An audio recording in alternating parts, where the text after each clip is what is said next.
Alors bonjour, c'est Catherine Delman pour la deuxième partie de la leçon sur le survol du texte de Deutéronome. On s'est arrêté dans la première partie à la fin de la section sur les stipulations générales et donc dans la structure des traités de suzeraineté du Proche-Orient antique, la prochaine section c'est celle des stipulations spécifiques. Et c'est ici que vont être données les stipulations détaillées de l'alliance et les attentes détaillées à l'égard du vassal. Pour le livre de Deutéronome, certains spécialistes ont identifié dans cette section une correspondance des lois dans la partie donc détaillée avec les 10 commandements. Et donc c'est une structure qui a été proposée en premier par l'érudit Schulz en 1895, puis ça a été largement ignoré jusqu'à la fin du siècle passé, quand Kaufmann l'a ressuscité en écrivant un article à ce sujet en 1997. Alors, vous trouvez ici la table des correspondances qui est proposée pour les chapitres 12 à 25 par rapport aux 10 commandements que vous trouvez au chapitre 5 de Deutéronome. Donc pour chaque commandement, vous allez trouver un certain nombre de chapitres ou de paragraphes qui développeraient des commandements détaillés qui viennent appliquer ces 10 commandements. Jusqu'à l'homicide, ça correspond en effet assez bien. Et même pour l'adultère, on peut voir des correspondances. Mais après, les lois qu'on va trouver, elles relèvent quand même de différentes catégories et puis c'est plus dur de voir cette correspondance nette. Mais vous pouvez tester ce modèle pour vous-même, voir si vous voulez l'inclure dans votre tableau horizontal ou si vous voyez d'autres structures. Alors on commence avec le chapitre 12. Et c'est un chapitre clé parce qu'il va parler du lieu de culte qui est appelé à être centralisé. C'est un thème que vous allez trouver que dans le Deutéronome et pas dans les autres livres de la loi. Et c'est d'ailleurs pour ça que les théories sont nées, comme quoi ce ne serait pas Moïse qui a écrit Deutéronome, mais en grande partie les réformateurs, à cause de ce lieu central. Une phrase répétée à partir de ce chapitre 12, c'est « le lieu que le Seigneur va se choisir pour y demeurer ». On va retrouver cette expression ou des variantes un nombre de fois incalculable entre les chapitres 12 et 18, puis on va retrouver une mention au chapitre 26 et encore au chapitre 31. Alors on va lire la première mention de cette phrase dans l'Ancien Testament au chapitre 12, verset 5. L'Éternel votre Dieu choisira un lieu au milieu des territoires de toutes vos tribus pour y établir sa présence et pour en faire sa demeure. C'est là seulement que vous irez l'invoquer. Là, vous apporterez vos holocaustes et vos sacrifices, vos dîmes et vos offrandes.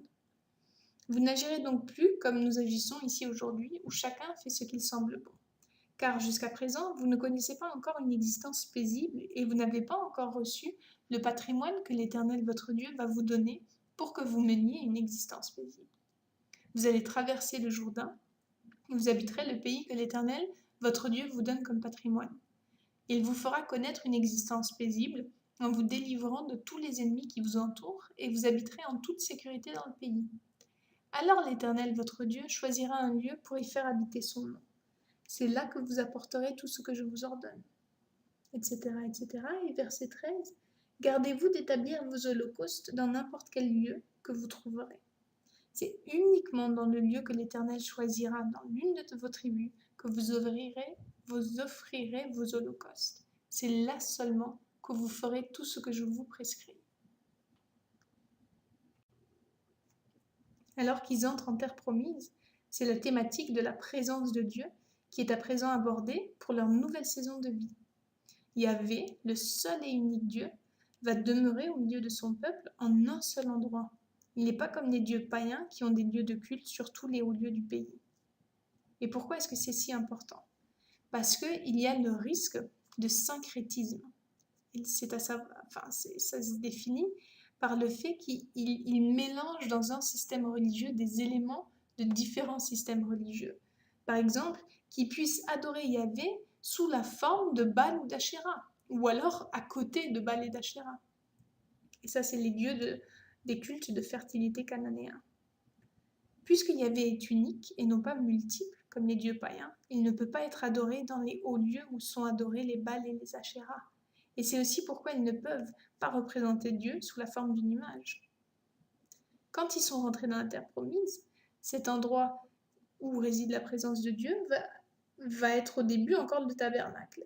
Mais au cours de l'histoire d'Israël, Jérusalem va devenir la capitale et le temple va être construit.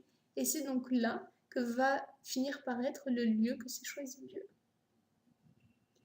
Vous verrez dans l'histoire des rois que lors de la division du royaume, cette centralité du culte à Jérusalem va être la raison qui va amener Jéroboam à introduire des veaux d'or en Samarie comme lieu de culte, comme une mesure de compétition au culte à Jérusalem.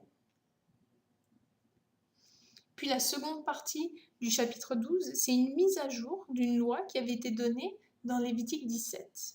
Dans Lévitique 17, quand le peuple voulait tuer un animal pour de la nourriture, il devait l'amener à l'entrée du tabernacle.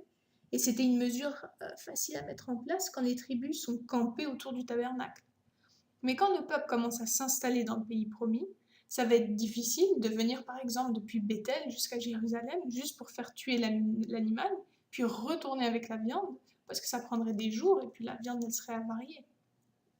Donc le changement ici, c'est que s'ils veulent manger de la viande, ils le peuvent, ils doivent juste bien respecter certaines consignes concernant le sang. Ici donc, on voit une loi qui est mise à jour pour se conformer à une nouvelle situation pour Israël. Au chapitre 13, on va avoir une illustration de comment on ne peut pas utiliser le nom de Dieu en vain, et aussi une mise en garde contre l'idolâtrie. Et ce chapitre, c'est un chapitre sur lequel j'aimerais passer un peu plus de temps parce que moi, personnellement, j'ai passé des heures à le méditer au cours des années et je le trouve extrêmement riche. On va aussi retrouver la thématique des cœurs éprouvés. Et si on commence donc au chapitre 13, verset 2, « Peut-être un prophète apparaîtra-t-il un jour parmi vous, ou un visionnaire, qui vous donnera un signe miraculeux et vous annoncera un prodige. Si le signe ou le prodige annoncé s'accomplit, et s'il vous dit « Allons suivre d'autres dieux que vous ne connaissez pas et rendons-leur un culte », vous n'écouterez pas les paroles de ce prophète ou de ce visionnaire. Car l'Éternel votre Dieu se servira de lui pour vous mettre à l'épreuve afin de voir si vous l'aimez réellement de tout votre cœur et de tout votre être. C'est à l'Éternel votre Dieu que vous rendrez un culte, c'est lui que vous révérerez, vous obéirez à ses commandements, vous l'écouterez, c'est à lui seul que vous rendrez un culte, c'est à lui seul que vous vous attacherez. On retrouve donc une fois de plus Dieu qui met à l'épreuve, en se servant cette fois-ci non pas du désert, mais de ce qui est faux pour révéler le fond du cœur. Est-ce que son peuple l'aime vraiment de tout son cœur, de tout son être, ou est-ce qu'il se laisse s'attirer par les choses fausses ? Mais pour bien comprendre la situation qui est décrite ici, il faut réaliser que le prophète donne un signe ou annonce une parole qui se réalise. Et j'aimerais tirer votre attention sur le chapitre 18, parce que Dieu va y donner une consigne pour savoir comment discerner si Dieu parle vraiment à travers un prophète ou pas.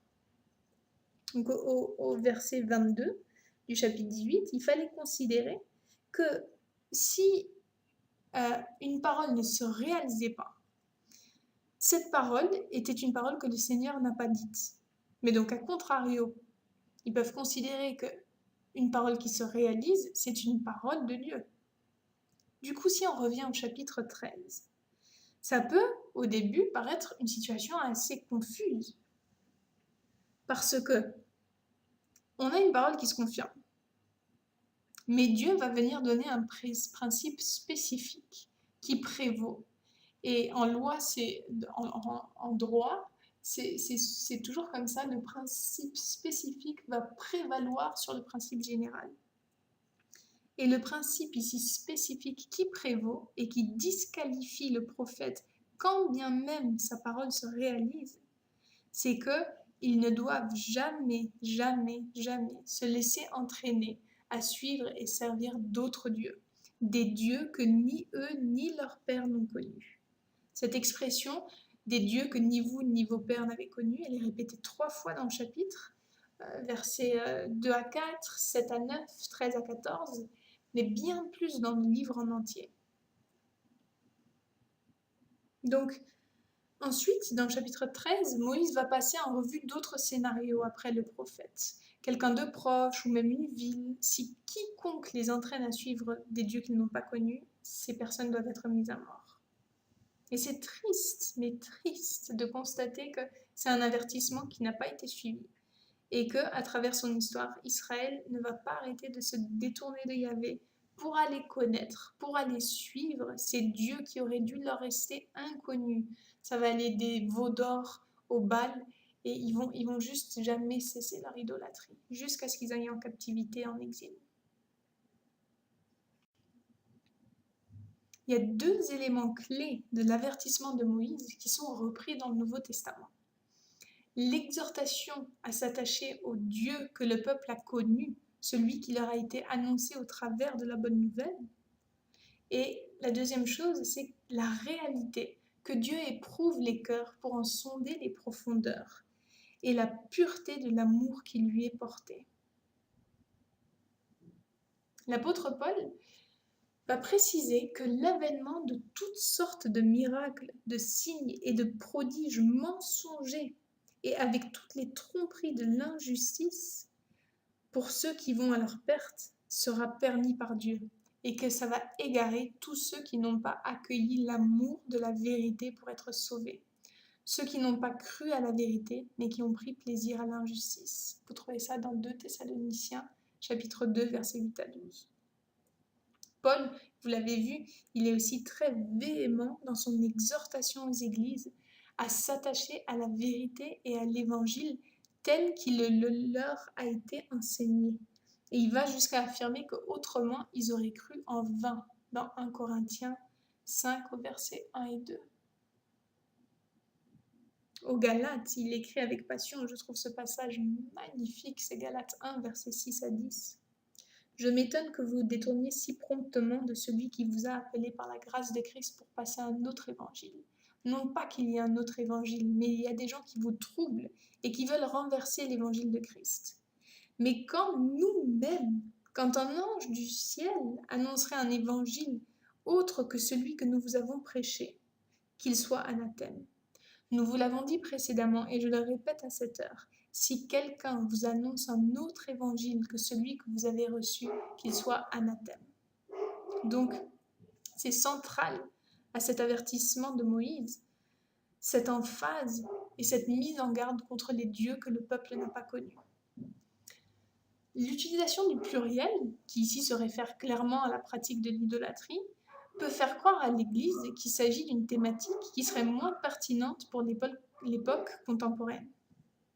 Mais pourtant, c'est important de saisir que cette référence à des dieux que nous n'avons pas connus, elle peut se comprendre aujourd'hui comme des traits de caractère qui sont donnés à Dieu, ou une représentation de sa nature qui n'est pas conforme à la vérité de son identité. Et pour reprendre le commandement de ne pas parler, de ne pas utiliser le nom de Dieu en vain, c'est dans les prédications, dans ce que les gens disent de Dieu, le décrire, mais en vain parce que c'est pas qui il est réellement. Alors ces dieux aujourd'hui, ils vont peut-être pas s'appeler Baal, Astarté ou Moloch, mais ils vont chercher à usurper le nom de Dieu en diffamant sa nature, ses caractéristiques et son identité.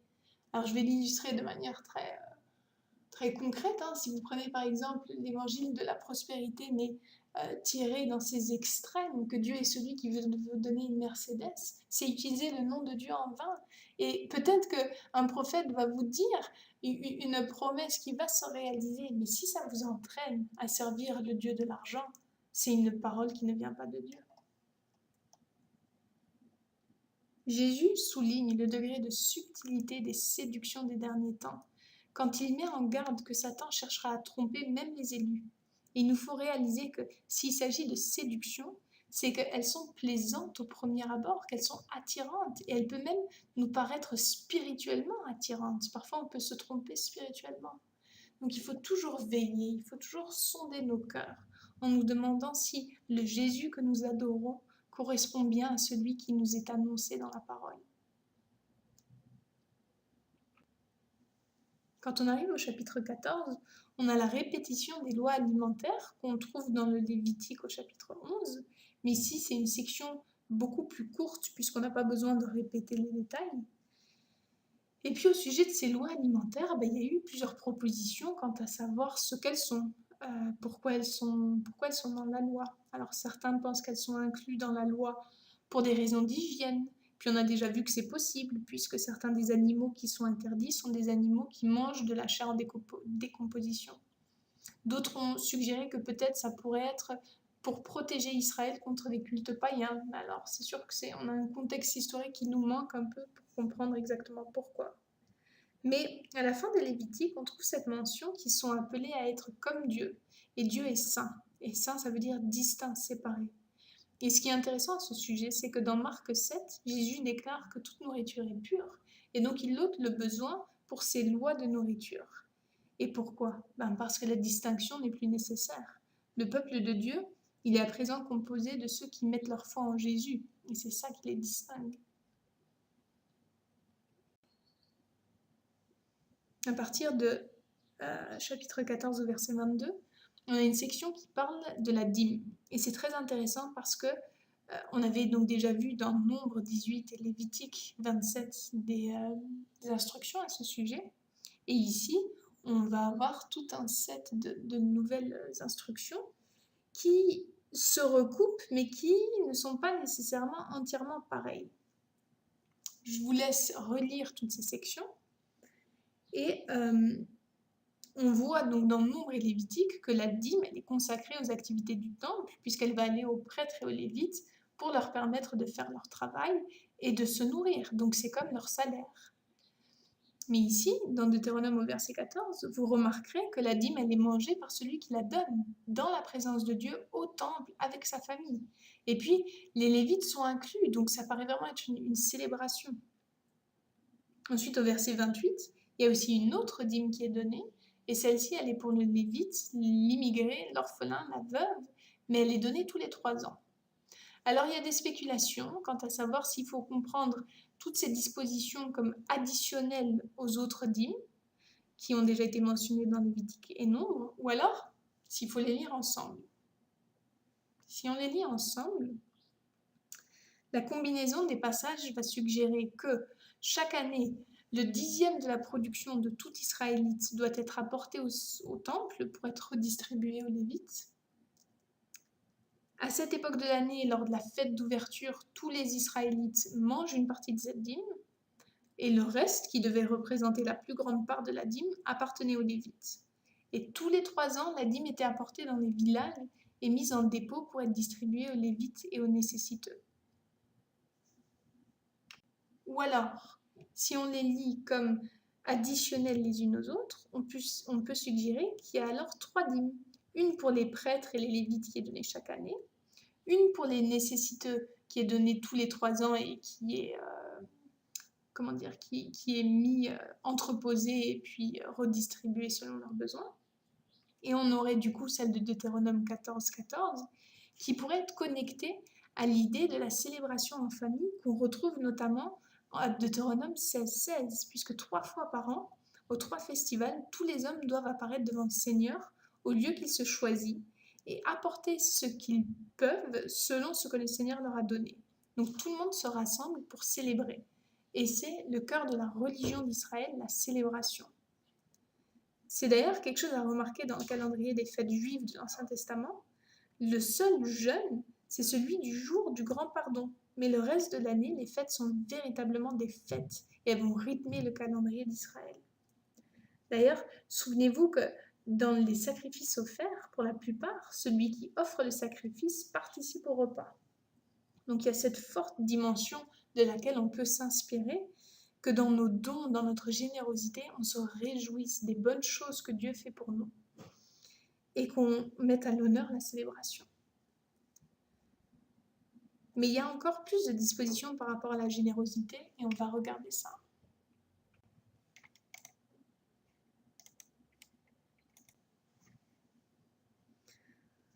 En arrivant au chapitre 15, on va trouver les dispositions qui parlent du cycle de 7 ans et de la remise des dettes et de la libération des esclaves qui doivent avoir lieu en cette 7e année. Alors vous connaissez l'année du jubilé, c'est la 50e année après 7 cycles de 7 ans, et c'est l'année où les terres qui ont été cédées en bail doivent retourner à l'héritage familial puisqu'Israël ne pouvait pas être vendu, ce n'est pas un bien commercialisable. Mais ici, dans ce chapitre, il s'agit d'un cycle plus court, au sein même du cycle des 50 ans. Et à la fin de ces cycles de 7 ans, les dettes sont remises. L'esclavage dont il est fait mention ici, ça correspond à une servitude contractualisée. C'est-à-dire que pour payer leurs dettes, certains, s'ils n'y arrivent pas, ils vont se mettre au service de leurs créanciers comme salaire de la dette. Mais par contre, être débiteur et donc devenir serviteur pour rembourser sa dette, ça ne pouvait pas être un statut perpétuel. Et il fallait qu'il y ait un temps où les dettes étaient remises, étaient libérées, effacées. Et ça va donner un système économique où les créanciers sont en mesure d'obtenir le remboursement de leur argent, mais en même temps avec des protections et des garanties contre une pauvreté dont on ne pourrait plus se sortir. Et c'est vraiment un système remarquable. D'ailleurs, dans le système économique israélien, quand il y avait un prêt, il était sans intérêt pour les Israélites, ce qui fait que leur économie se distinguait vraiment. Elle récompensait l'entrepreneuriat, le dur travail, mais il y avait vraiment une protection qui était garantie et qui était mise en place afin que les riches ne puissent pas s'enrichir sur le dos des pauvres. Au chapitre 15, des versets 4 à 6, vous avez la description d'un idéal. En fait, il ne doit pas y avoir de pauvres parmi vous, car l'Éternel, votre Dieu, veut vous combler de bénédictions dans le pays qu'il vous donne comme patrimoine foncier pour que vous en preniez possession, à condition toutefois que vous l'écoutiez pour obéir à tous les commandements que je vous transmets aujourd'hui pour les appliquer, car l'Éternel, votre Dieu, vous bénira comme il vous l'a promis. Alors vous prêterez de l'argent à beaucoup de nations étrangères sans jamais avoir besoin d'emprunter. En effet, vous dominerez beaucoup de nations et aucune ne vous dominera. Mais au verset 11, on a aussi la description de la réalité. En fait, il y aura toujours des nécessiteux dans le pays. C'est pourquoi je t'ordonne d'ouvrir toute grande ta main à ton compatriote, aux malheureux et aux pauvres dans ton pays. Donc, c'est encore une fois cet appel à la générosité. Et on voit que dans le système israélite, les relations, elles prennent le pas sur l'économie. Les relations sont valorisées au-delà du gain économique. Et ensuite, au verset 7 à 10, il y a cette mise au défi. Si l'un de tes compatriotes tombe dans la pauvreté dans le pays que l'Éternel ton Dieu te donne, tu ne lui fermeras pas ton cœur et tu ne lui refuseras pas ton aide. Au contraire, tu lui ouvriras ta main toute grande et tu lui prêteras suffisamment selon ses besoins. Garde-toi bien de nourrir dans ton cœur des pensées mesquines et de te dire « c'est bientôt la 7e année, l'année de la remise des dettes », et pour cette raison de regarder ton compatriote pauvre d'un mauvais œil sans rien lui donner. Car alors il se plaindrait de toi à l'Éternel et tu porterais la responsabilité d'une faute. Donne-lui généreusement et non pas à contre-cœur. Et pour cela, l'Éternel ton Dieu te bénira dans tout ce que tu feras et dans tout ce que tu entreprendras. Et donc on voit combien, au-delà de l'économie, il y a vraiment une dimension spirituelle dans comment Dieu appelle son peuple à gérer ses affaires. Au versets 14 et 15, tu lui donneras, donc il s'agit de l'esclave, en présent, enfin l'esclave quand il est libéré, tu lui donneras en présent, c'est-à-dire tu lui offriras une part de ce que l'Éternel t'aura accordé comme bénédiction, du petit bétail, du blé et du vin. Souvenez-vous que vous avez vous-même été esclave en Égypte et que l'Éternel, votre Dieu, vous en a libéré. Et entre parenthèses, je rajouterai, et ils ont reçu de l'or alors qu'ils ont été libérés. C'est pour ça que je vous donne aujourd'hui ce commandement. Donc ça, c'est juste remarquable. Et aujourd'hui, je pense que même nous, on a peut-être au début un peu de mal à comprendre ça, mais quand l'esclave est libéré, il n'est pas juste libéré, il est appelé à recevoir des choses, des dons. Donc les Israélites doivent renvoyer les esclaves de manière à ce qu'ils puissent se réintégrer et être rétablis dans la société. Dieu et Moïse rappellent à Israël qu'ils étaient eux-mêmes esclaves. Et de par leur expérience, ils ne doivent pas agir d'une certaine manière. Ils ont connu la liberté et ils sont appelés à donner, à communiquer cette liberté. Ensuite, on a les différentes fêtes qui sont réaffirmées, et vous les avez déjà étudiées.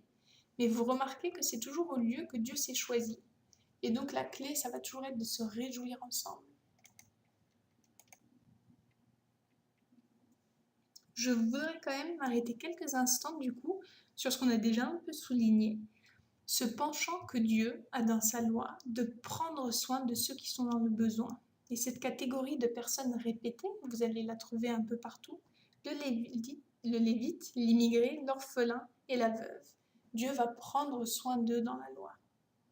On a vu un principe important dans Matthieu 22, que les 2 commandements les plus importants et qui sont le fondement de toute la loi, c'est d'aimer le Seigneur ton Dieu de tout ton cœur, de toute ton âme et de toute ta pensée, et d'aimer ton prochain comme toi-même. Donc les valeurs fondamentales que le Seigneur donne à Israël, au cœur de la loi, elles sont relationnelles. Et si souvent dans les nations, ça va être l'économie. Mais en Israël, l'économie, elle est supposée être secondaire par rapport aux relations. Ça révèle le cœur de Dieu. Ce Dieu trinitaire qui depuis l'éternité connaît la communion. Un autre aspect fort dans la loi qui se distingue de bien des systèmes du monde, c'est celui de l'attention accordée à la justice sociale. Ces 2 mots combinés dans l'Ancien Testament, ensemble, donc justice sociale, non, pardon, je me trompe. Ces 2 mots qu'on trouve dans l'Ancien Testament, droit et justice, combinés ensemble, se réfèrent à la justice sociale. Et donc, vous allez trouver le droit à sa propre signification, la justice à sa propre signification. Mais quand dans la parole, vous voyez écrit droit et justice ensemble, ça se réfère à la justice sociale. Et vous allez trouver ces phrases un peu partout dans l'Ancien Testament. Et je vais par exemple vous lire Jérémie 9, 23. Celui qui veut se glorifier, qu'il se glorifie de ceci, d'avoir l'intelligence de me connaître, moi qui suis l'Éternel, qui agit avec bienveillance, qui exerce le droit et la justice sur la terre. Car ce sont là les choses qui me font plaisir, l'Éternel le déclare. C'est une écriture très puissante, parce que Dieu n'est pas impressionné avec les choses qui impressionnent aujourd'hui dans notre société. L'intellectualisme, les accomplissements, le succès et la richesse. Mais Dieu nous montre que la fierté, elle peut être tirée de connaître et de comprendre Dieu. Mais quoi à son sujet? Eh bien qu'il agit avec bienveillance. C'est le mot hébreu qui évoque l'amour, l'alliance. Et qui exerce le droit et la justice, chose dans laquelle il prend plaisir. C'est-à-dire le Dieu qui cherche à garantir la justice sociale, à prendre soin des opprimés. Dans Genèse 18, au verset 19, car je l'ai choisi, et là il parle de l'Abraham, pour qu'il prescrive à ses descendants et à tous les siens après lui de faire la volonté de l'Éternel en faisant ce qui est juste et droit. Ainsi j'accomplirai les promesses que je lui ai faites. Là aussi, ce désir que le peuple de Dieu, ceux qui appartiennent à Dieu, reflètent son amour pour ceux qui sont opprimés par la société. Et donc, quand il est parlé de droiture et de justice, de droit et juste, c'est une expression pour faire référence à la justice sociale, mais dans la pensée hébraïque, c'est pas une notion passive. C'est vraiment la notion d'être activement impliqué dans le rétablissement d'une droiture, donc quelque chose de conforme à un standard d'une justice.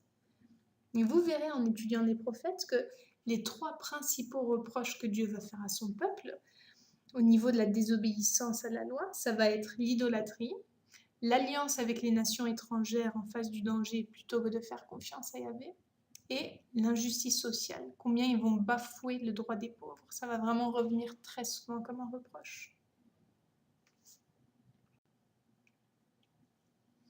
L'honneur qui est dû au père et à la mère dans les 10 commandements, ça rappelle la notion de l'autorité. Et la section à venir, donc des chapitres 16, verset 18 à 18, verset 22, on va trouver des catégories d'autorité. Le juridique, le roi, les prêtres. En Israël, l'intention de Dieu, c'était que le pouvoir soit partagé. Et c'est de là où on peut tirer cette notion de séparation des pouvoirs, où il y a une redevabilité les uns envers les autres. En Israël, le grand prêtre était toujours séparé du roi. Et si les 2 sont réunis, comme on a pu le voir dans l'histoire de l'Église, eh ben c'est une combinaison qui peut être très dangereuse.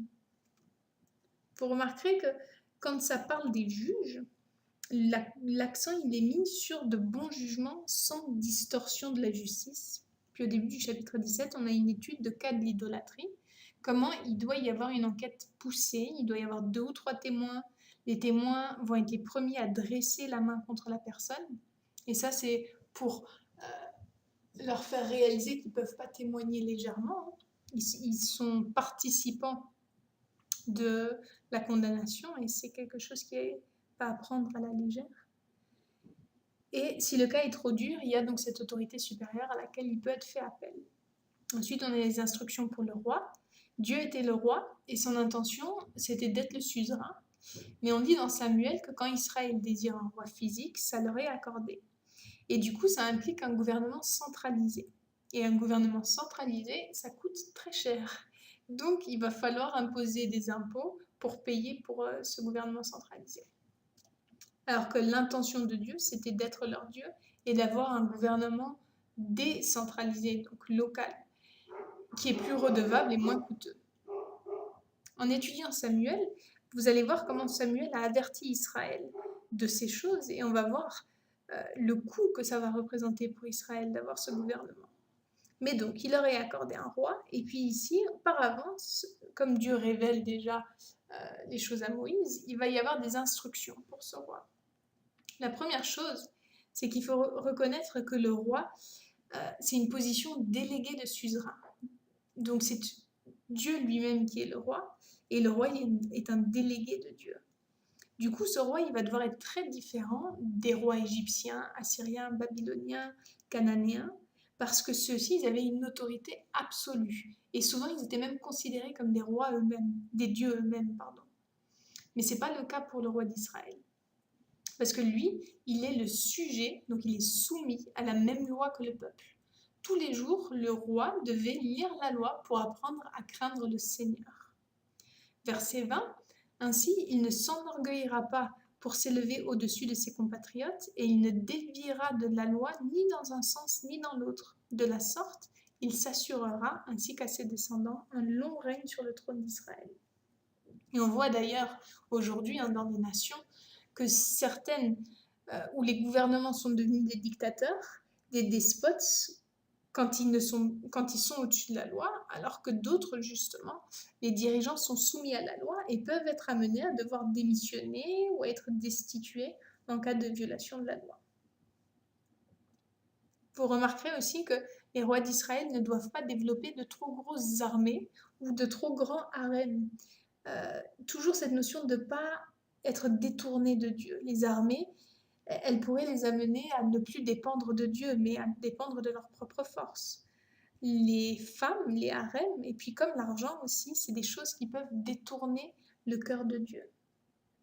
Quand on en arrive aux prêtres, plutôt que de répéter le livre de Lévitique, ici dans Deutéronome, on a un rappel qu'il faut pourvoir à leurs besoins. Et ça, c'est un rappel très important pour aujourd'hui aussi. Nos missionnaires, nos pasteurs, s'ils ne reçoivent pas l'argent pour leur travail, ils ne peuvent tout simplement pas continuer. Et enfin, on a une section qui a à voir avec les prophètes. Alors, le prophète, ce n'était pas un rôle formel comme les 3 autres fonctions, mais c'était la personne en Israël qui se tenait en dehors du groupe et qui parlait au groupe. Il recevait l'appel de Dieu et amenait la parole de Dieu à ses autres offices. Et donc, vous allez voir ça quand vous étudierez les prophètes. C'est eux qui ont la parole de Dieu. Donc, c'est ce qu'on appelle en anglais un check and balance. Donc, c'est comme un contre-pouvoir par rapport aux autres offices. Et parce qu'il y a la réalité que tout pouvoir corrompt. Les chapitres 19 à 22, on a un groupe de lois qui ont été collectées autour du commandement de ne pas commettre le meurtre. Quand vous les lisez, vous remarquez que ça commence avec les villes de refuge, qui sont une protection pour ceux qui commettent les homicides involontaires. Parce qu'à l'époque, un proche de la personne décédée était responsable de faire justice pour le décédé. Et donc ces villes de refuge, elles offrent un lieu de protection qui empêche une vengeance personnelle, mais où le cas il peut être officiellement entendu et traduit en justice. Puis au chapitre 19, verset 15, un rappel que seul le témoignage confirmé par 2 ou 3 peut être retenu. Mais au-delà de ça, si un témoignage est prouvé délibérément faux, le faux témoin recevrait la peine encourue par celui qui a été accusé à tort. Donc ça, c'est très décourageant contre les faux témoignages. Et donc, verset 18, toujours ce rappel de l'enquête qui doit être très poussée. Au verset 20, on a la loi de un œil pour œil, dent pour dent. Mais dans le contexte, Ça semble en fait indiquer qu'il faut que la punition soit appropriée, proportionnelle avec ce que le crime représente. Et ça aussi, c'est vraiment un principe de droit qu'on retrouve dans énormément de systèmes judiciaires aujourd'hui, c'est la proportionnalité de la punition. Si quelqu'un me frappe, je ne peux par exemple pas lui briser la jambe. Il faut que ce soit approprié et limité.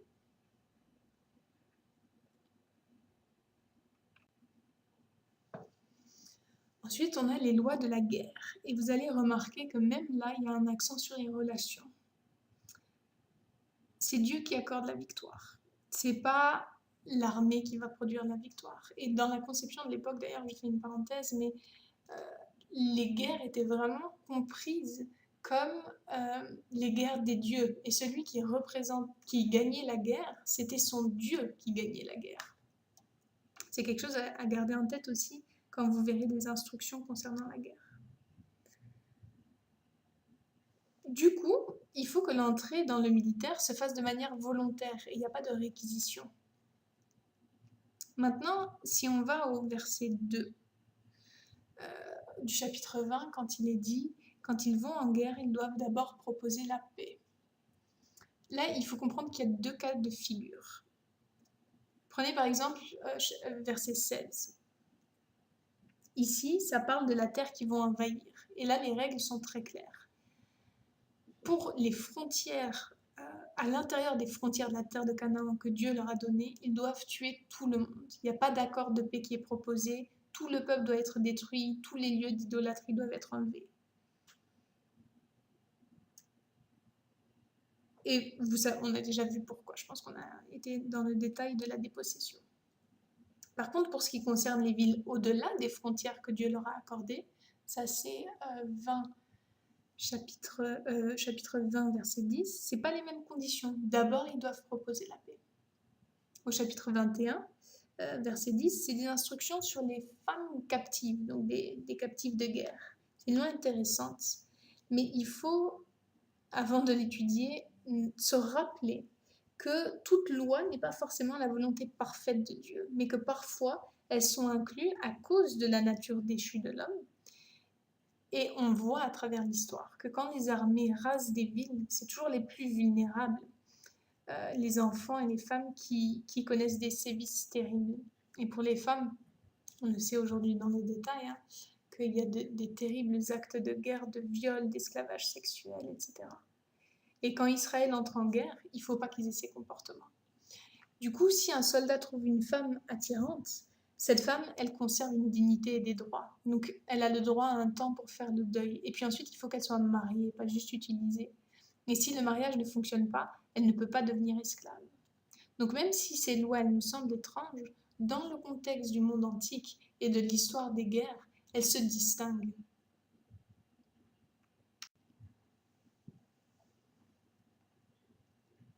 À partir du chapitre 22, verset 9 et suivant, je pense qu'on commence à avoir ces lois qui sont peut-être pas aussi connectées que les groupes précédents à la répartition des 10 commandements, même si dans une certaine mesure, elles peuvent parfois fonctionner avec la table. Par exemple, les versets 13 et suivants, on peut les faire connecter à l'adultère. Donc là, il va être fait mention de différents cas d'immoralité sexuelle. Des versets 13 à 19, ça peut nous sembler très étrange parce qu'on n'a pas forcément la compréhension qu'avaient les auditeurs de l'époque. Là, ce que je vais vous partager, c'est une supposition, mais ça se peut que ce soit ça que ça vienne adresser. Et ça serait la question des mariages arrangés. On n'a pas les détails des coutumes des mariages qui sont détaillés dans l'écriture, mais on peut quand même avoir des petites idées avec certaines des histoires. Et ce qui semble se passer, c'est que pour marier une femme, l'homme devait aller voir le père. Avec un prix, il va s'arranger avec le père. Donc c'est le prix de l'épouse. Mais le père de la femme va aussi lui donner une dot. Et ça sera une somme d'argent ou une autre richesse qui va être à elle. Avec le temps, ça va faire partie bien sûr des finances de la famille, mais ça va être reconnu comme étant son bien propre. Et l'avantage de ça, c'est que quand son mari meurt, l'héritage peut aller à d'autres, mais la dot, ça reste la sienne. Et une des injustices, ça serait que la veuve ne puisse pas recevoir sa portion, mais que la famille de l'époux la prendrait. Et dans ce cas présent, on peut imaginer que certains rentrent dans les mariages avec des mauvaises intentions, parce que euh, si la femme est accusée d'adultère ou de sexe pré-mariage, l'ado resterait avec le mari. Du coup, il est possible que, après la nuit de noces, l'homme cherche à dire qu'elle n'était pas vierge pour récupérer l'argent.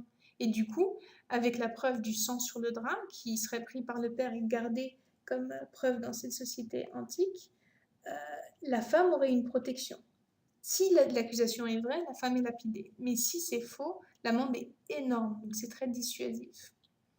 La somme s'est estimée à environ 15 ans de salaire, l'amende. Et elle resterait quand même sa femme. Alors là aussi, ça peut nous paraître bizarre, mais ça reste une protection pour elle, parce que sinon, elle ne va pas avoir de moyens de subsistance.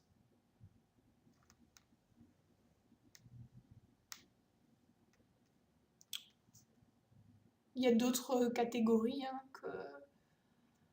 que vous verrez ici. Je vous laisse les regarder. Au chapitre 23, ça peut nous sembler bizarre que les catégories de personnes mentionnées ne puissent pas être accueillies dans l'assemblée de l'Éternel. Les Moabites, les Édomites, les bâtards, ceux qui ont les testicules broyés. Mais il faut d'abord bien comprendre le terme de l'assemblée de l'Éternel. Parce qu'aujourd'hui, on pourrait croire que c'est l'Église, mais c'est bien plus qu'aller à l'Église. L'assemblée du Seigneur, ça inclut les fêtes religieuses, mais aussi les rassemblements pour choisir le roi ou pour rentrer en guerre. Donc en fait, ici, il s'agit de lois d'immigration. Si on prend les Édomites et les Moabites, par exemple, ils ont voulu que Balaam maudisse Israël. On a vu ça dans Nombre. Donc s'il y a des gens dans la nation qui n'ont pas un cœur pour la nation et qui reçoivent une autorité, ben, ils peuvent l'utiliser pour déshonorer la nation. Là où ça parle des testicules broyés, on peut se demander mais pourquoi les testicules broyés? Alors bien sûr ça pourrait être le cas d'un accident, mais ça pourrait être aussi une opération pour la prêtrise d'une religion autre. Et pour l'enfant illégitime, on ne sait pas si les parents sont juifs ou non. Donc c'est des mesures de protection pour la nation. Et puis ensuite pour la suite, ça va être une section où les groupements qu'on a, ça semble plus vraiment fonctionner avec le tableau. Mais je pense qu'en tout cas, vous avez bien saisi maintenant comment procéder avec l'étude des lois. La catégorie suivante, c'est celle des bénédictions et des malédictions. Tous les traités de suzeraineté du Proche-Orient antique avaient cette section. Les suzerains feraient ici appel à leur Dieu pour bénir l'obéissance du vassal et le maudire en cas de désobéissance. Dans Deutéronome, ça va correspondre au chapitre 27 à 30. Et on peut les résumer par catégorie que je vous ai mis là, tant les bénédictions que les malédictions. Et vous avez dû comprendre maintenant que cette section, en fait, elle est démystifiée. Il y a une approche souvent qui peut être très mystique du concept de la malédiction et de la bénédiction, mais c'est pas de la magie, c'est pas non plus quelque chose à quémander à Dieu selon son humeur du jour, parce que c'est quelque chose d'assez automatique ou logique dans le sens que c'est très étroitement lié à la notion de conséquence. La conséquence d'une vie vécue selon la sagesse de Dieu, elle produit naturellement l'abondance, la prospérité, le shalom, l'harmonie, et inversement. Alors c'est assez intéressant de mettre en parallèle les événements décrits entre les livres de Josué et de Néhémie et ces chapitres de bénédiction et de malédiction. Parce que c'est véritablement comme une annonce prophétique de tout ce qui va se passer. Ron Smith, vous le connaissez probablement, c'est lui et sa femme qui ont été les pionniers de l'EIB.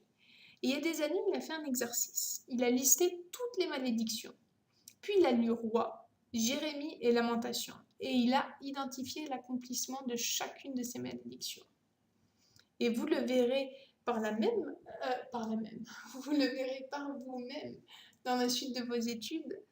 Vous n'allez pas cesser de revenir à Deutéronome. Alors je sais que je vous l'ai déjà dit et je vends mon cours, mais vraiment vous verrez que ça va devenir une référence pour vous. Pas mon cours, hein, mais le livre de Deutéronome. Enfin, les derniers chapitres, donc 31 à 34, ils correspondent à la section des traités qui s'appelle la continuité de l'alliance. Donc c'était les dispositions qui prévoyaient la continuité de l'alliance en cas de succession du suzerain ou du vassal. Les parties, elles restent liées. La mort, c'est pas une opportunité légitime pour rompre les termes de l'alliance. On voit ici les dispositions qui prévoient que l'alliance doit être lue publiquement régulièrement, 31 verset 9. Et puis il y a l'idée d'un renouveau d'alliance dans cette lecture publique. On voit aussi que Josué est mandaté comme le successeur, c'est lui qui va devenir le représentant de Dieu qui va continuer à guider le peuple. Puis enfin, Moïse écrit un dernier chant pour faire passer un message. Et ça, c'est brillant comme idée.